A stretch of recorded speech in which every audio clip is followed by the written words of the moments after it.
Shalom semuanya. Puji Tuhan, kita bersama-sama di tempat ini juga yang menyaksikan di rumah maupun dimanapun saudara berada saat ini. Biarlah Tuhan menjamah melawat setiap kehidupan kita. Kita perlu dekat kepada Tuhan, kita perlu merindukan akan Tuhan setiap saat, setiap waktu. Di luar sana berita negatif, berita macam-macam, tetapi kita di tempat ini beroleh kekuatan. Mari kita satukan hati dalam doa, biarlah Tuhan melawat menjamah dengan rohnya, roh kudusnya untuk tinggal di dalam setiap hidup kita. Selamat pagi Bapa, kami bersyukur berterima kasih Tuhan. Pagi hari ini kami datang di tempat ini Tuhan, dengan segala kerinduan kami Tuhan.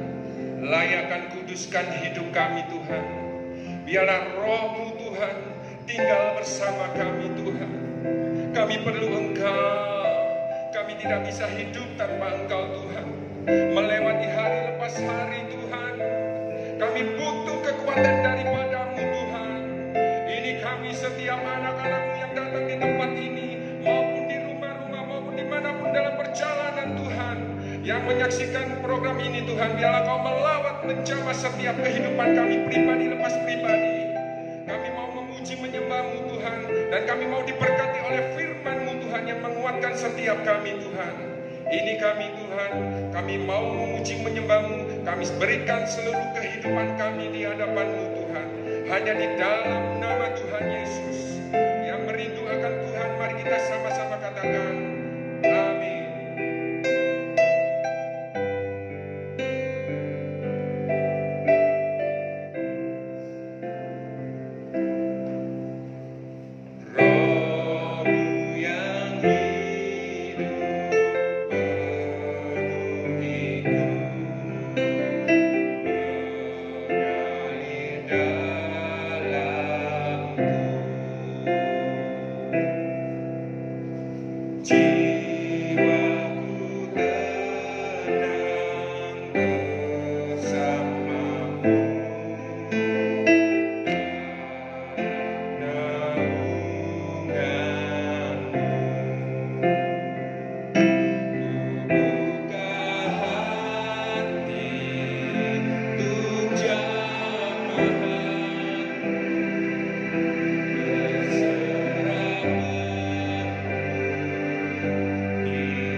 Inilah kerinduan kami Tuhan, untuk kami selalu menyenangkan hati-Mu Tuhan.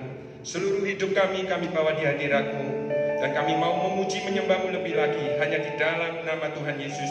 Yang siap memuji Tuhan lebih lagi, mari kita sama-sama katakan, amin. Mari bangkit berdiri. Kita percaya Tuhan Yesus kita dahsyat dan ajaib.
Saudara untuk duduk tetap dalam hadirat Tuhan.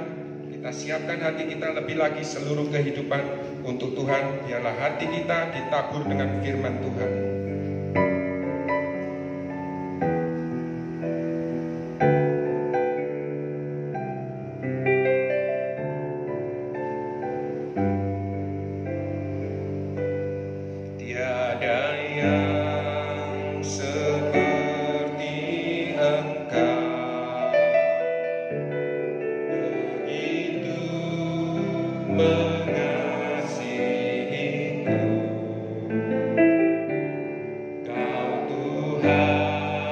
sanggup menjawab semua seru doaku. Tiada yang seperti Engkau, begitu mengasihiku. Kau Tuhan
kami percaya menyembah Tuhan yang hidup, yang mengerti setiap pergumulan hidup kami pribadi lepas pribadi, dalam rumah tangga kami, dalam perekonomian kami, dalam hal apapun juga Tuhan. Kami mengakui hanya Yesus yang lebih besar dari permasalahan hidup kami. Terima kasih Tuhan, tiba waktunya untuk Kau berbicara melalui hamba-Mu, dan kami mau menjadi murid-Mu Tuhan, untuk kami siap ditabur oleh kebenaran firman Tuhan, dan firman boleh tumbuh Tuhan, dan kami sanggup melakukan oleh karena kekuatan daripada-Mu ya Tuhan. Terima kasih, terpujilah nama-Mu di dalam nama Tuhan Yesus Kristus. Yang percaya dan siap diberkati firman Tuhan, mari kita sama-sama katakan amin. Saya persilakan saudara untuk duduk. Waktu dan tempat saya persilakan untuk Bapak Gembala Yusak Amin.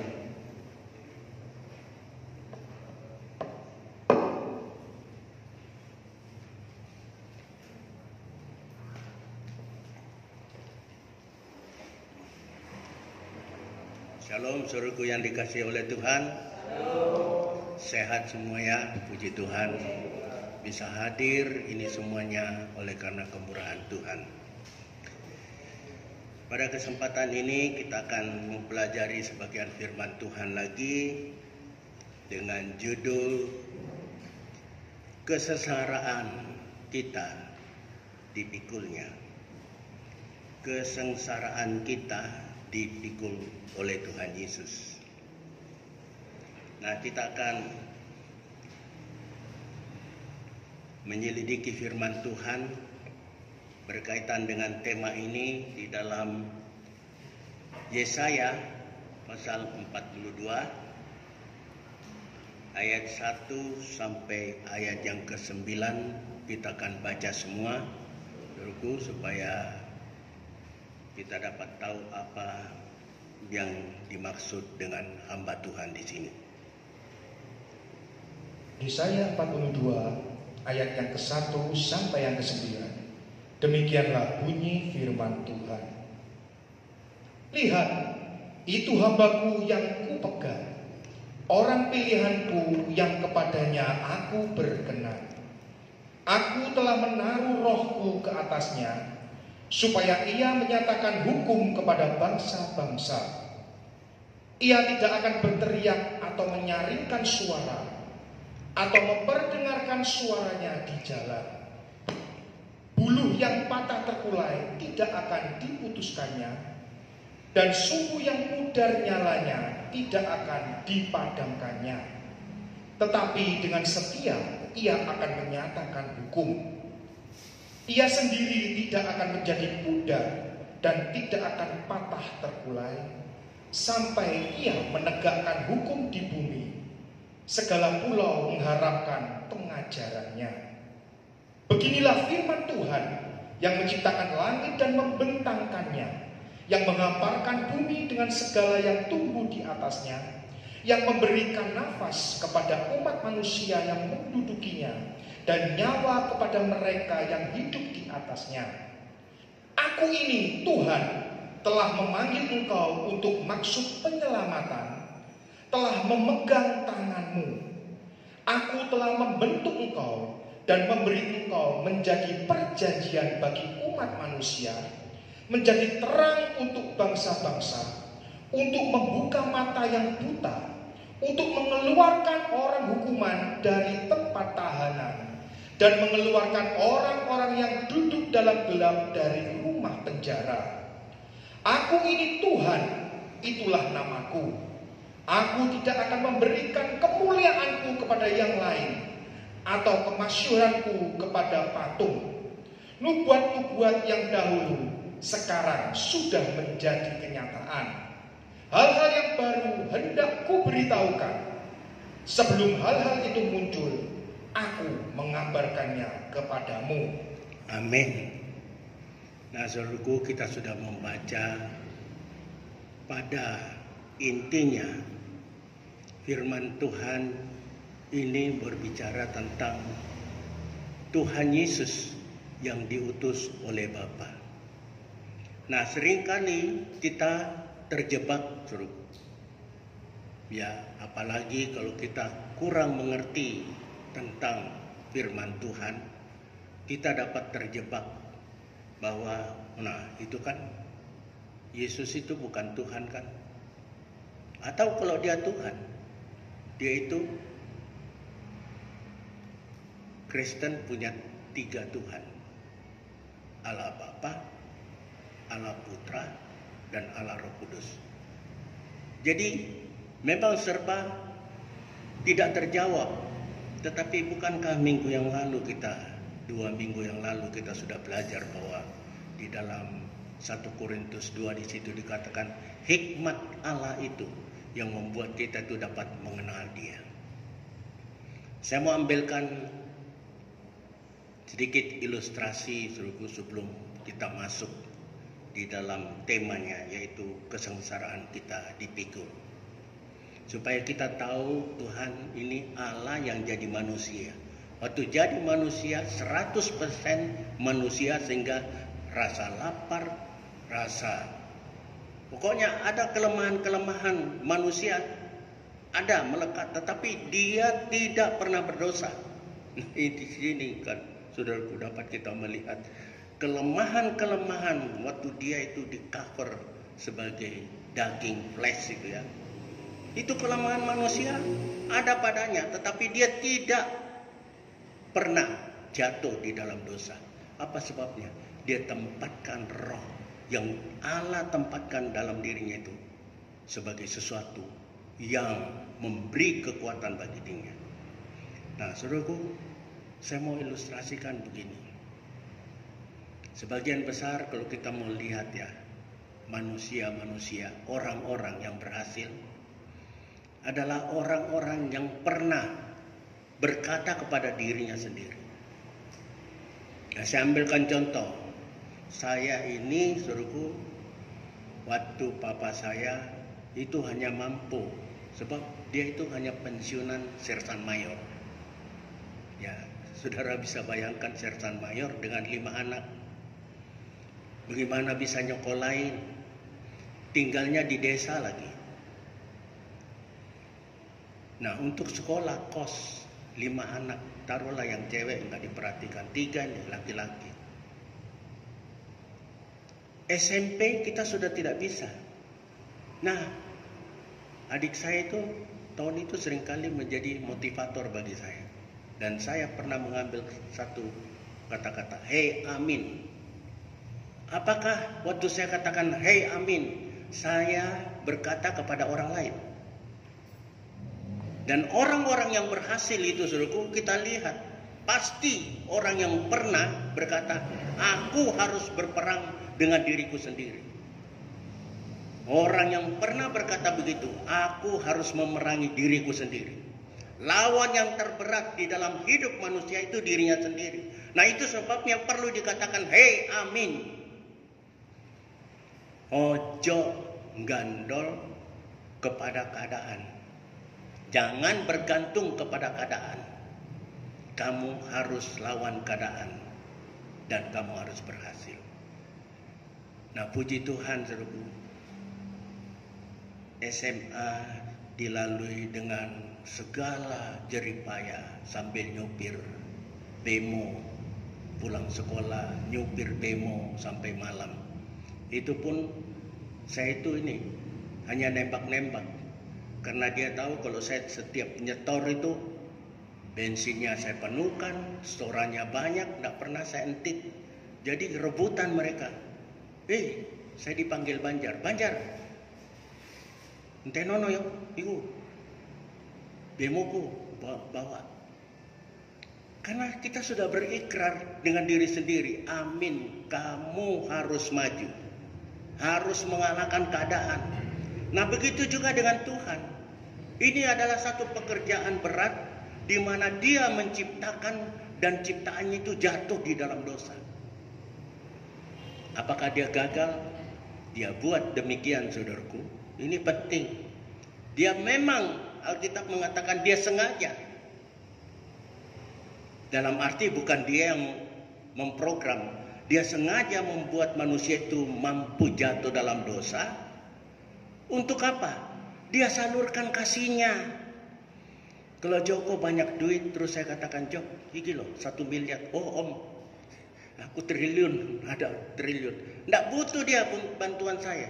Pada saat manusia terpuruk, dia membutuhkan penyelamat. Nah, barulah penyelamat itu menyalurkan kasihnya. Aku mengasihi engkau, Job. Ini 1 miliar buat kamu. Sorry Om, tidak usah. Aku punya 1 triliun Om.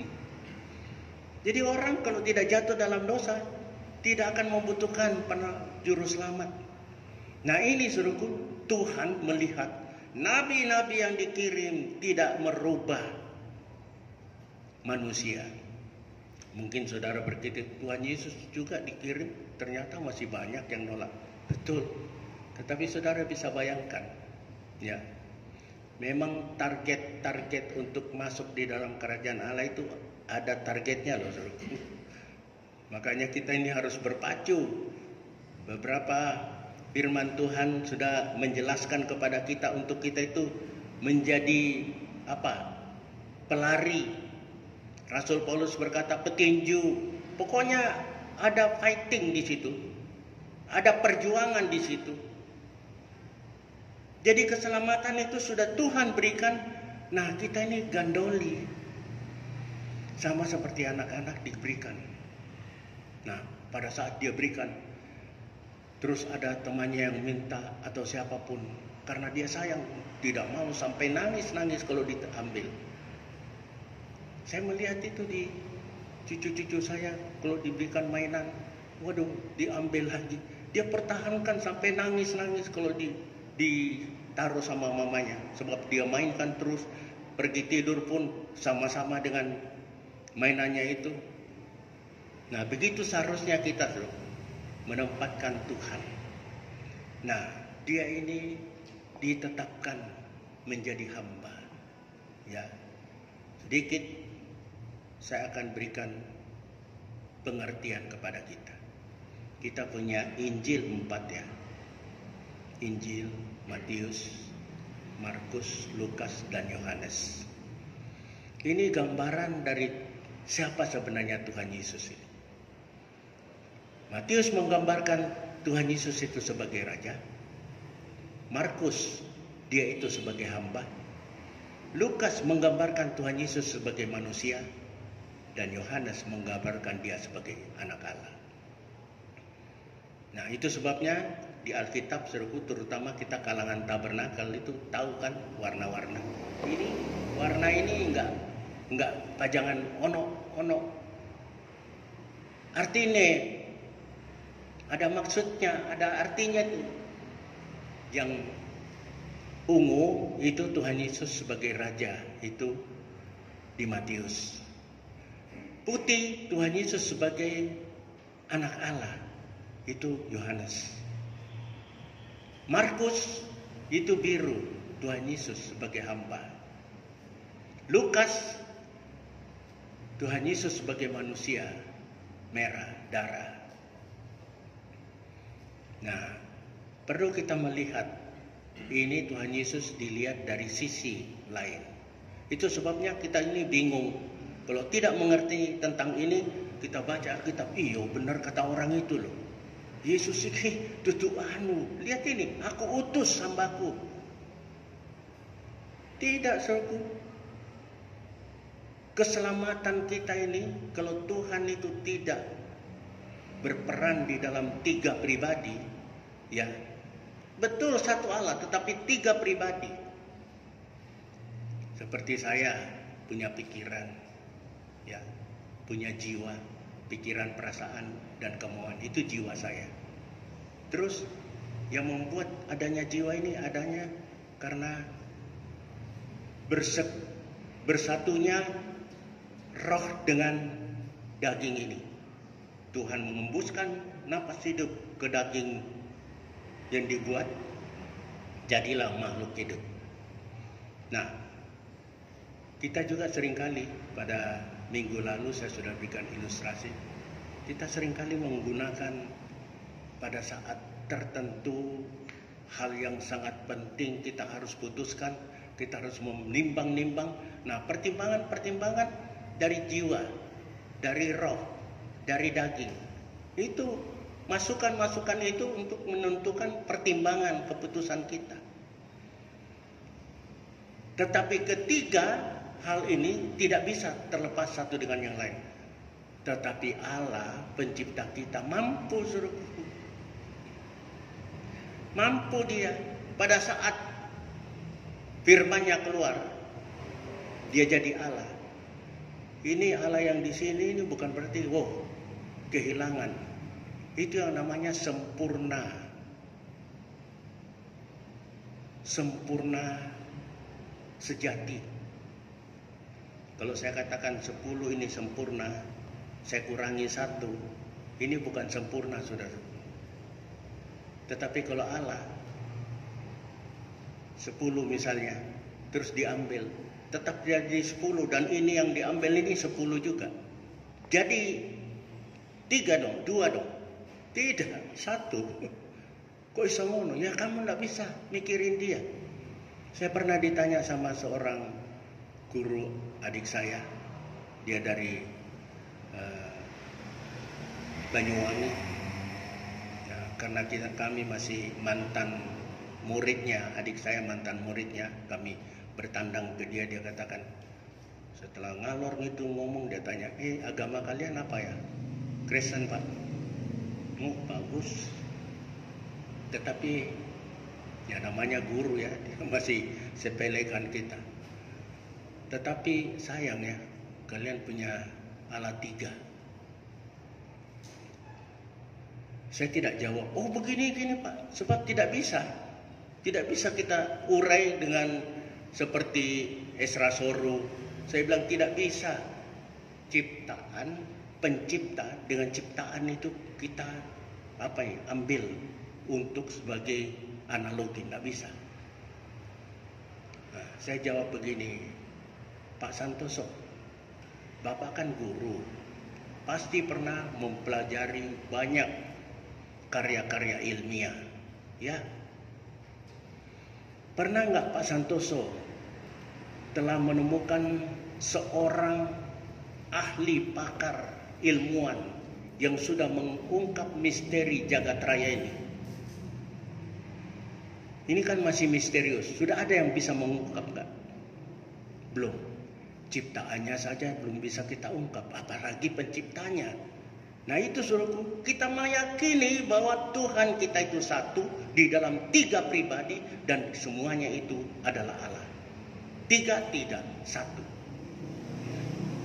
Perlu ya saudaraku, supaya sekarang ini beredar di YouTube hal-hal gitu, dan banyak orang-orang jadi meninggalkan Tuhan karena tidak mengerti tentang hal ini.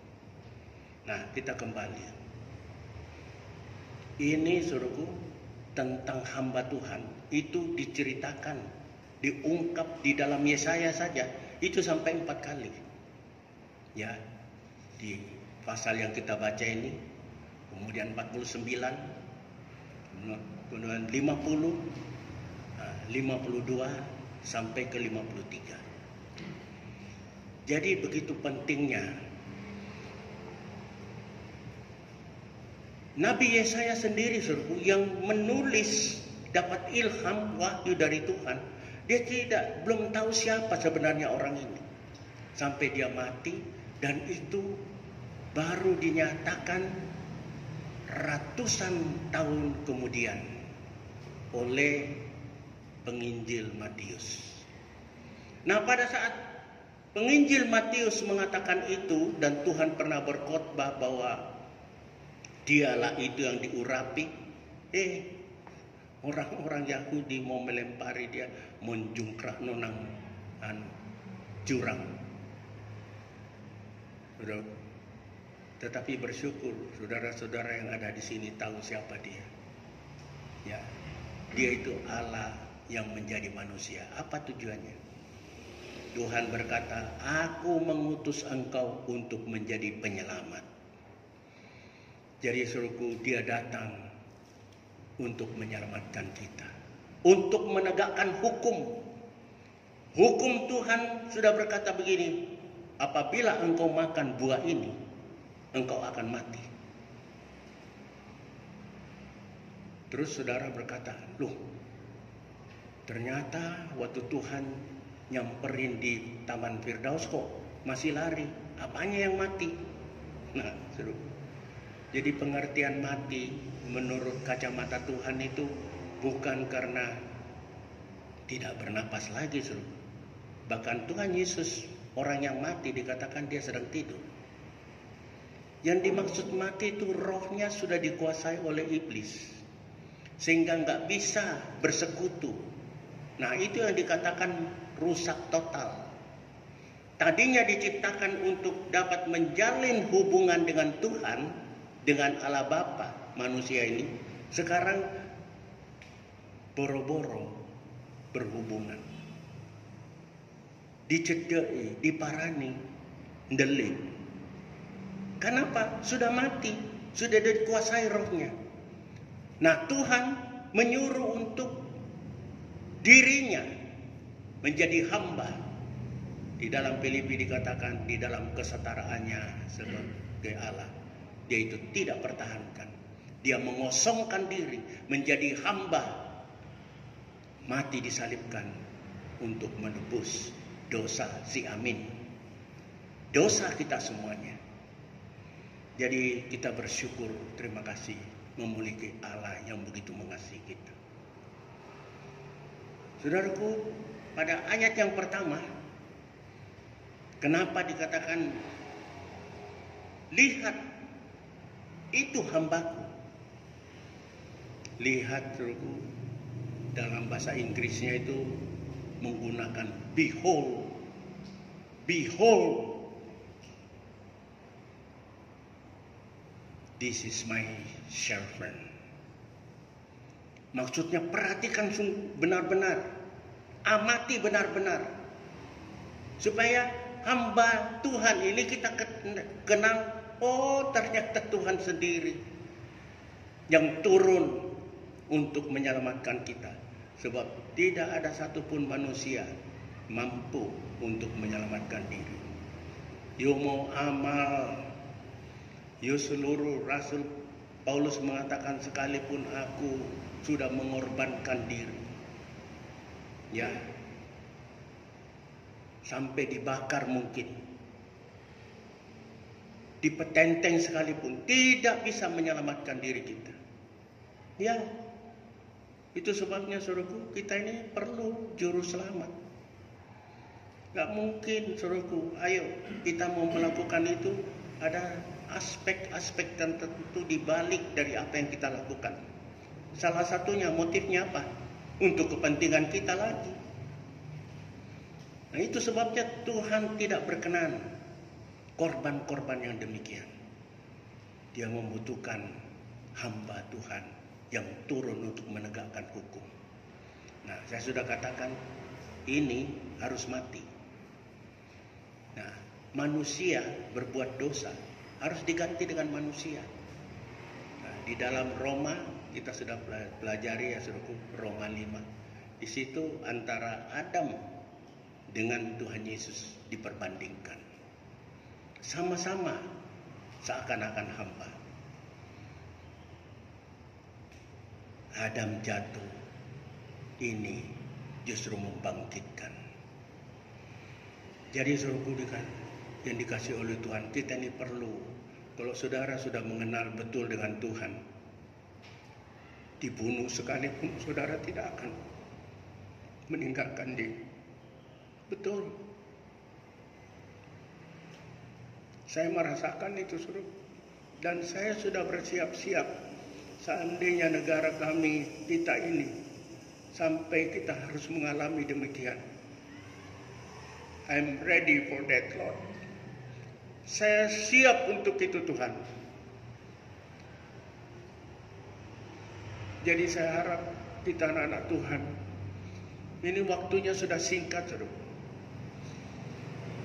Kalau kita sedang mempersiapkan sesuatu di mana waktu sudah sangat terbatas, pasti intensitas, frekuensi, dan kualitas dari kegiatan kita pasti kita harus tingkatkan. Saudara dapat melihat, ya, saya dikirimi oleh Pak Mul bagaimana Bill Gates yang kaya raya itu sedang merancang vaksin, dan di dalamnya ternyata apa, saudaraku, setiap orang yang menerima itu demi untuk menangkal virus corona ini. Siapa yang tidak mau? Tetapi di dalamnya ada chip.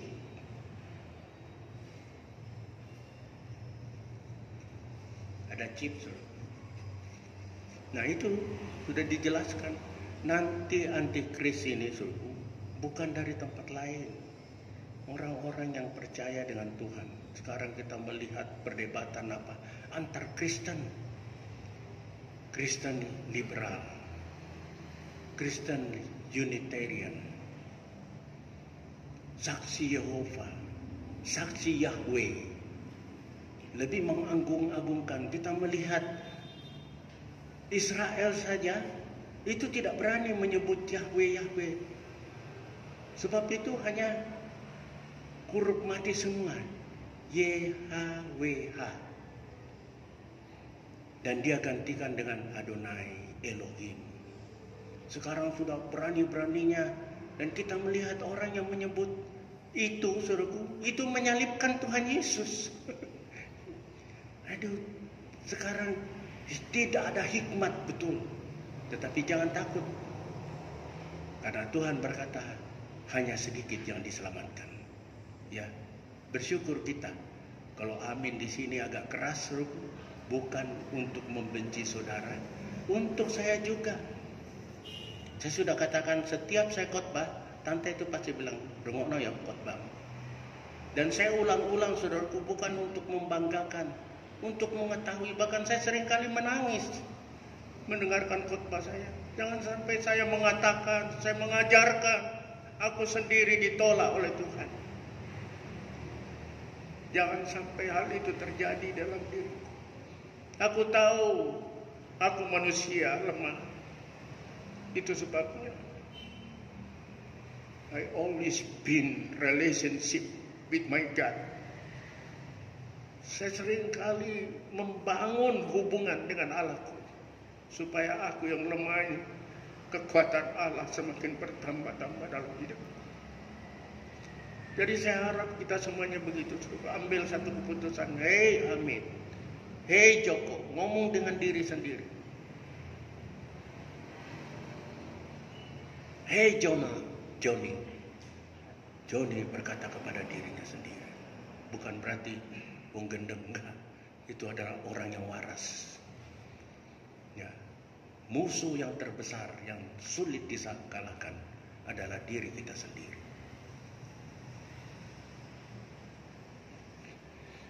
Nah, kita melihat, ya, apa tugas. Kita sudah melihat tugasnya. Ya, kita melihat seringkali ini yang dipakai oleh gereja-gereja, terutama kalangan karismatik, ya. Ya, membuka mata. Wah, inilah yang dikatakan dipakai gereja, dipakai Tuhan. Dan memang kebek. Tetapi saudara lihat kan, gereja-gereja besar sekarang rontok. Ya, bukan berarti saya bangga dengan kecil. Saya mau juga besar. Saya sering berdoa dengan tante supaya kalau Tuhan berikan pertambahan, tidak membuat kita pusing. Karena Tuhan memberikan tanah yang di sebelah. Ayo kita doakan. Saya harap semua jemaat mengharapkan. Jangan sampai orang di dalam rumah tangga kita tidak kita selamatkan.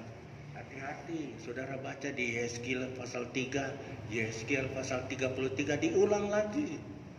Begitu pentingnya keselamatan ini.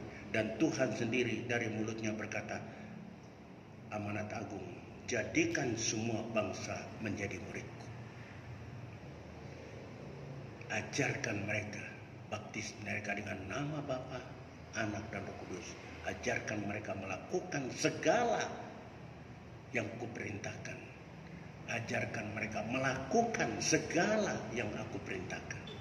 Melakukan, saudara. Kalau kita tidak melakukan, bagaimana bisa mengajar orang melakukan? Ya. Nah, di sini kita melihat tugas. dari hamba Tuhan ini, yaitu membuka mata orang yang buta. Coba Saudara Joko 7a. Itu ayatnya yang sudah kita baca, saya minta diulang lagi.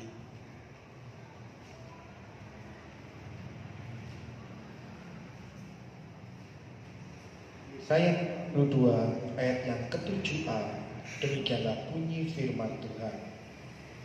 Untuk membuka mata yang buta. Ya, untuk membuka mata yang buta. Nah, ini yang sering kita, saudaraku, untuk melakukan ini, saudaraku, Tuhan itu harus menegakkan hukum. Ya, ini semuanya, ya, yang membuka mata yang buta, terus membebaskan para tawanan dari tahanan, mengeluarkan orang-orang yang terikat di dalam kegelapan, memberitahukan hal-hal yang baru kepada umatnya atau kepada bangsa-bangsa. Ini adalah harus menegakkan hukum. Kalau orang ini sudah tidak perlu diselamatkan, untuk apa kita celikkan matanya? Untuk apa kita lepaskan dari tawanan? Untuk apa kita bebaskan dia dari kegelapan? Untuk apa kita ceritai tentang hal-hal yang baru yang akan terjadi di kemudian hari? Untuk apa? Nah, ini perlu. Jadi Tuhan mengatakan ini dia akan menegakkan hukum, di mana pada saat penegakan hukum, konsekuensinya dia sendiri harus menanggungnya oleh karena kasih. Sebab kalau dia mau menegakkan hukum, semua kita ini harus mati, harus dihukum. Tetapi Tuhan tidak mau. Dia mau menyelamatkan kita semuanya. Nah, penyelamatan itu yaitu membukakan mata kita. Supaya apa? Kita dapat mengenal dia. Pada saat Tuhan Yesus mencelikkan mata orang yang buta dari lahir, orang-orang Farisi bilang, ini hari Sabat loh. Kenapa? Siapa nih orangnya? Aku tidak tahu, pokoknya aku tahu dia menyembuhkan aku.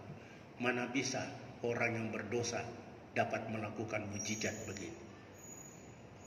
Kalau buta karena katarak, dokter juga bisa. Ini buta dari lahir. Nah, maksudnya suruhku, supaya kita ini orang buta itu suruhku samar-samar, lama-lama. Siapa dia? Aku tidak tahu. Yang penting aku tahu dia menyembuh. Akhirnya Tuhan ketemu dengan dia. Tuhan berkata tentang siapakah dia? Akulah dia. Ya Tuhan.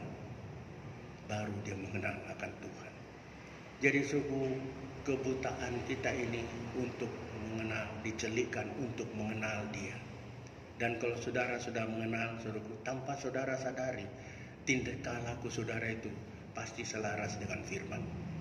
Iya, pasti. Bisa melenceng sedikit, Roh Kudus langsung bilang, amin, ojo, salah itu. Bukan dalam tindakan, baru pikiran, saudara. Roh Kudus sudah ngomong. Itu sebabnya ada orang berkata begini, kita itu tidak bisa melarang burung terbang di atas kepala kita. Yang bisa kita lakukan untuk melarang dia bersarang di atas kepala kita. Jadi kalau terlintas, Tuhan cepat-cepat mengingatkan, oh iya salah, pikiran yang salah. Langsung Tuhan ampuni Tuhan. Sebelum bertindak. Jadi sungguh tindakan-tindakannya membebaskan para tawanan dari tahanan. Bukankah kita ini sudah dicengkram oleh yang saya katakan tadi, mati rohani kita karena dicengkram oleh iblis, sehingga kecenderungan kita maunya berbuat dosa. Di dalam Yohanes 3 ayat 19 di situ, tolong saudara Joko bacakan. Di situ dikatakan terang itu sudah ada, tetapi manusia cenderung kepada kegelapan. Kenapa? Mereka tertawan, ditawan. Kita lihat Israel sudah dibebaskan, sudah keluar dari tanah Mesir, sudah berjalan, masih di tengah jalan. Kalau kekurangan makanan, kekurangan air, kenapa enggak ke situ aja? Di situ kan enak, biar jadi budak juga tetapi enak makanannya, ada garam, ada bawang. Coba Yohanes 3 ayat yang ke-19, demikianlah bunyi firman Tuhan. Dan inilah hukuman itu, terang telah datang ke dalam dunia, tetapi manusia lebih menyukai kegelapan daripada terang, sebab perbuatan-perbuatan mereka jahat. Nah, perbuatan kita ini jahat, lebih senang pada gelap. Tetapi dia datang, saudaraku, untuk mengeluarkan kita, membebaskan kita dari hal-hal yang mengikat itu. Memang daging tetap terikat, tetapi kalau roh Tuhan menyertai roh saudara, saudara pasti akan menjadi orang yang lebih dari pemenang. That's why you have to place Holy Spirit stay in your life. Persilahkan Roh Kudus tinggal di dalam kehidupan. Dia akan mengalahkan keinginan daging. Orang yang dipimpin oleh Roh, kata Galatia, akan menuruti keinginan Roh. Karena keinginan daging itu, yaitu hal-hal yang gelap, membenci, perseteruan, perselingkuhan, semuanya yang nikmat bagi daging itu. Tetapi kita mengetahui kalau roh kita ada, roh Allah ada di dalam hidup kita, kita mampu untuk menghadapi itu semua. Lanjut, mengeluarkan kita dari kegelapan, saya sudah beritahu, dan juga ya memberitahukan hal-hal yang baru kepada umatnya. Nah, kita telah melihat, saudaraku, nubuat tentang ini sudah ribuan tahun ya. Ini fenomena ini sudah menjadi kenyataan dari nubuat ini, saudaraku, ya. Yang saya katakan chip tadi, tanda binatang itu. Mereka yang menempatkan uang, kita butuh uang, aku butuh duit, dikasih saya terima, dikei matur nuwun, ora dikei yo tetap matur nuwun. Sebab kehidupan saya bukan dari roti saja, tetapi oleh firman Tuhan yang keluar dari mulut Allah. Bagi saya, saudaraku, itu sebabnya, maaf ya, saya tidak terlalu gandrung dengan orang-orang kaya. Sama semua jemaat ini, kaya miskin, itu berharga di mata Tuhan. Nilainya Tuhan mati bukan karena kekayaan kita, tetapi karena Dia mengasihi kita, jiwa kita, roh kita mau diselamatkan oleh Tuhan. Jadi suruhku yang dikasih oleh Tuhan, Dia akan memberitakan apa-apa yang akan terjadi, sehingga hal-hal semacam ini tidak membuat kita galau. Aduh, gimana ini? Tidak. Just prepare yourself. Persiapkan aja dirimu sesuai dengan firman Tuhan. Dia datang bukan sesuatu malapetaka. Itu adalah nyanyian surgawi yang membuat kita ini disambut oleh para malaikat pada saat Tuhan Yesus datang.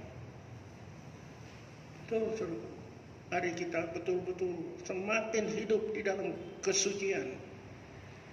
Jangan berpikir, nggak mungkin, bisa. Ini tuntutan Tuhan. Tuhan tidak pernah memberikan kita beban lebih dari kekuatan kita. Kalau Dia beban itu lebih dari kekuatan kita, Dia akan menolong.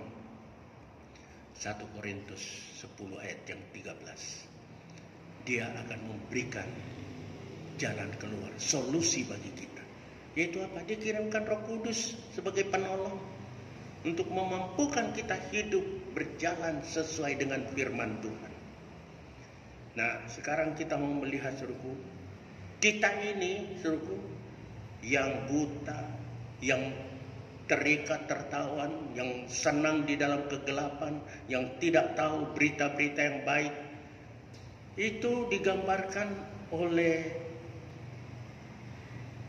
Nabi Yesaya seperti bulu yang sudah terkulai. Saudara tahu nggak bulu? Bulu itu pring. Pringnya di itu, tapi di Indonesia juga ada ya, yang sering kali kita buat suling atau tongkat. Di Indonesia juga ada. Pringnya di sana itu ya begitu, tipis-tipis, kecil-kecil. Nah, biasanya dibuat tongkat untuk menghalau domba-domba yang nakal, atau menghajar. Nah, mereka buat runcing begitu untuk di situ ada gada, ada tongkatnya. Nah, kalau gada itu dari bulu yang tidak yang tumpul, hanya untuk menghalau. Tapi yang tongkat itu untuk menikam serigala, harimau yang mau memangsa domba-domba. Nah, kalau dia sudah terkulai, bagaimana bisa dipakai? Dia sudah oglak-agliknya ini, bagaimana bisa dipakai? Tidak ada. Itu yang saya katakan, tidak ada, hopeless, tidak ada harapan. Kita mau buat apapun, ditegakkan sekalipun, dia tetap terkulai. Ya, begitu juga dengan sumbu. Sumbu, saudaraku, kenapa sumbu itu tinggal pudar?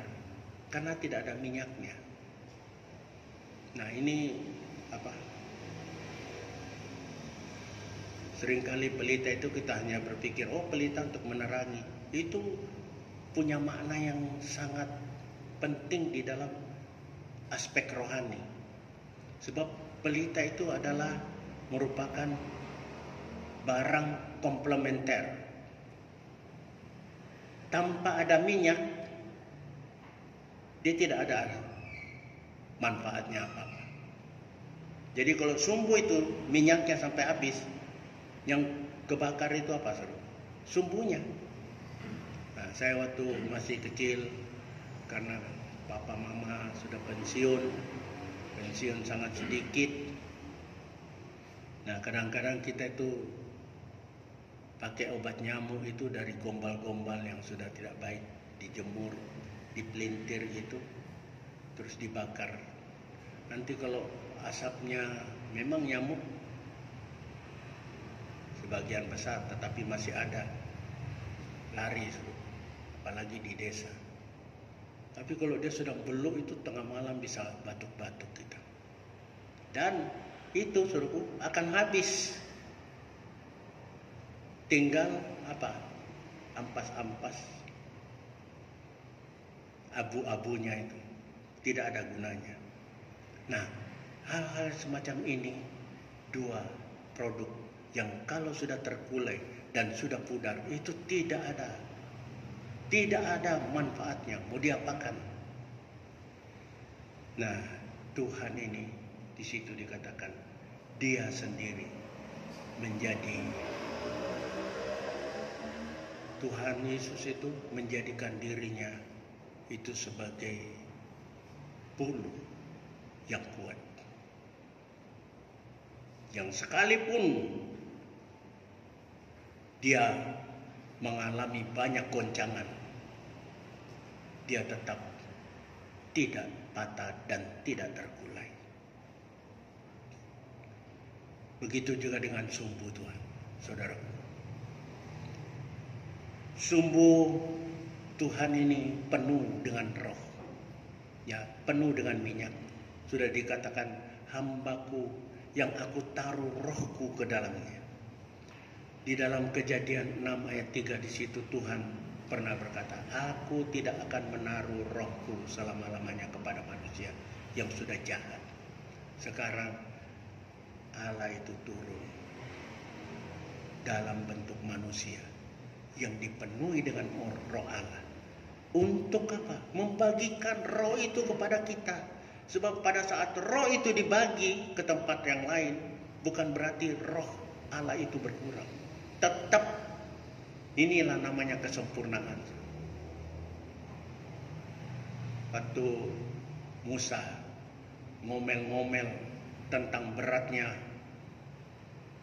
kepemimpinan untuk membawa bangsa Israel keluar dari tanah Mesir menuju tanah perjanjian, dia berkata, Tuhan, lebih baik saya ini serahkan orang lain aja. Aku tidak sanggup. Padahal Tuhan sudah berikan rohnya. Tuhan bilang, oke, kumpulkan 70 tua-tua Israel, dan saya akan mengambil sebagian dari roh. Pada saat diambil itu, apakah tinggal sedikit? Tetap Musa dapat berbuat yang luar biasa. Jadi Allah itu kalau rohnya ditaruh di dalam hidup kita, jangan saudara berpikir, wah sedikit nih. Tidak. Penuh Roh Kudus itu pengertiannya bukan berarti metiti. Maksudnya kuasanya, perannya itu kita batasi. Bukan pribadi Roh Kudus itu.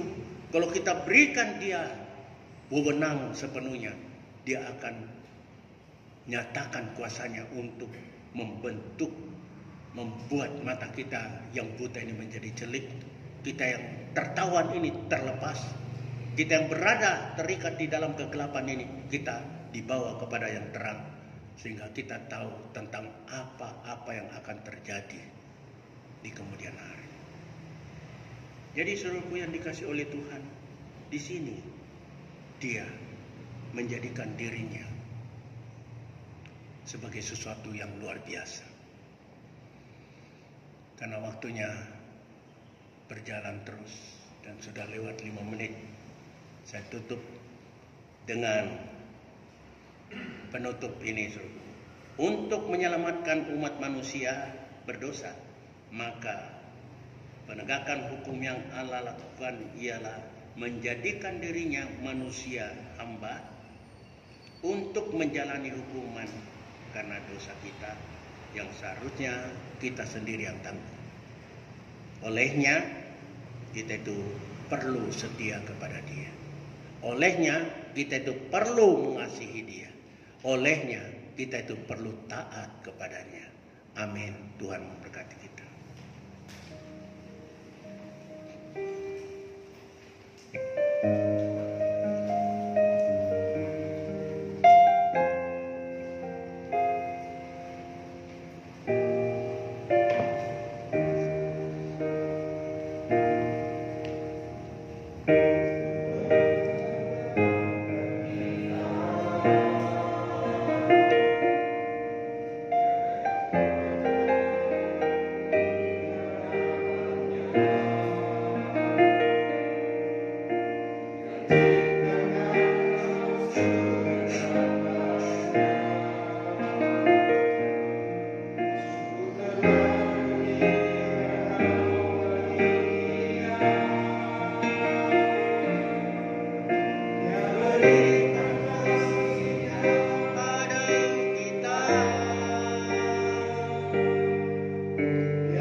Yang terpulang takkan dipatahkan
bersyukur pada kesempatan pagi hari ini melalui firman Tuhan yang telah kami dengarkan bersama.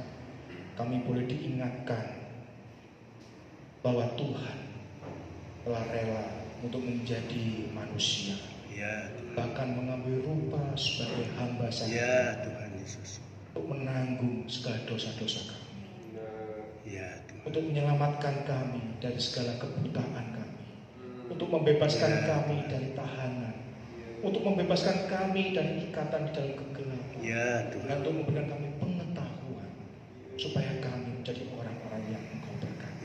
Tuhan. Terima kasih Tuhan. Terima kasih atas segala hal yang sudah Tuhan lakukan untuk menyelamatkan hidup kami.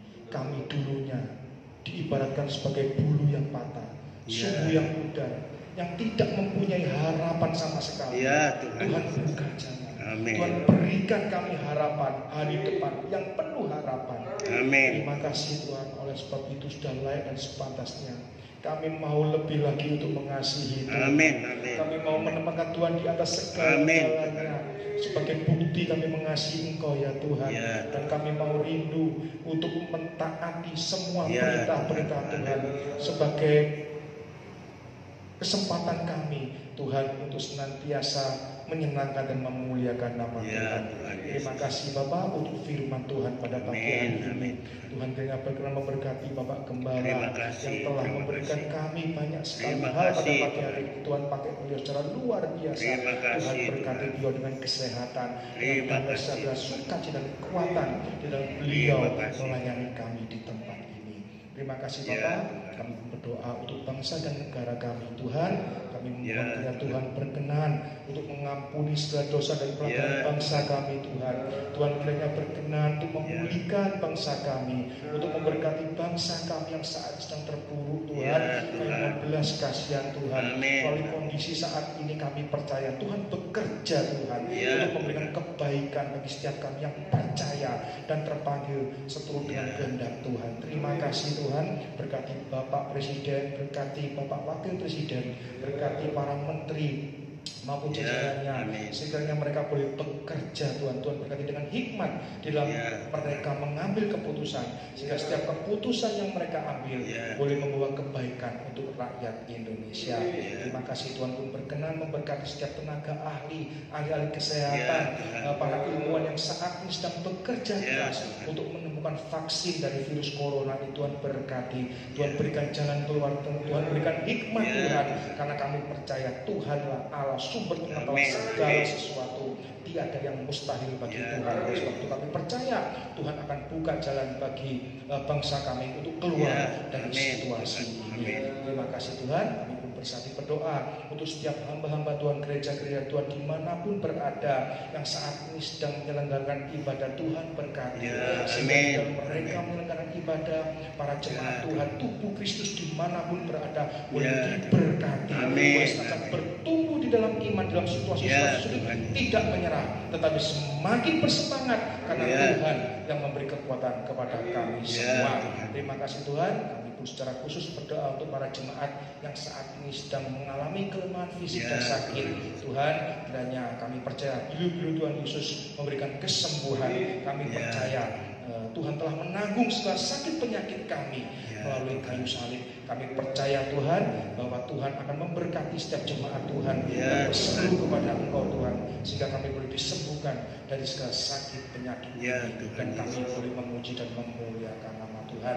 Kami pun berdoa untuk jemaat yang juga mengalami kesulitan untuk hadir di gereja atau di tempat-tempat ibadah. Tuhan tolong, Tuhan berkati mereka semua Tuhan, dan dimanapun mereka berada, sehingga sekalipun di dalam keterbatasan kesulitan mereka tetap memegang teguh iman percaya mereka dan rindu untuk senantiasa mempermuliakan nama Tuhan di dalam hidupnya. Terima kasih Bapak. Kami panjatkan doa kami ini hanya di dalam nama Tuhan kami, Tuhan Yesus Kristus. Saudaraku, mari kita angkat tangan kita. Terimalah berkat dari Allah Bapa, cinta kasih Tuhan Yesus dalam pertolongan Roh Kudus memimpin kita sesuai dengan kehendak-Nya dan memberikan kita berkat-berkat jasmani, berkat rohani untuk kami permuliakan bagi kemuliaan nama Tuhan. Dalam nama Tuhan Yesus, hamba mohon ini semuanya. Bersama kita mengatakan amin. Selamat siang, Tuhan